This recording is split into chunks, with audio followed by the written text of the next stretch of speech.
ఈ మాత్రం సౌందర్యానికే ఇంత దాసుడు అయిపోయావే, ఇంతకన్నా లోకోత్తరమైన సౌందర్యాన్ని చూస్తే ఇంకేమైపోతావు? ఇంతకన్నా సౌందర్యమా? ఉండదు కాక ఉండదు. అరే ఉందనుకో, ఏం చేస్తావు అంటున్నాను. అరే అనుకోవడానికి ఆస్కారమే లేదు అంటున్నా. అరే ఒకవేళ ఉంటే ఏం చేస్తావు అంటున్నాను.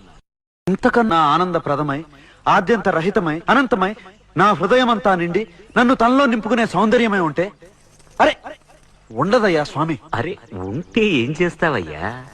ఆ సౌందర్యానికే దాసోహం అంటాను. అయితేరా చూపిస్తాను. పద చూస్తాను.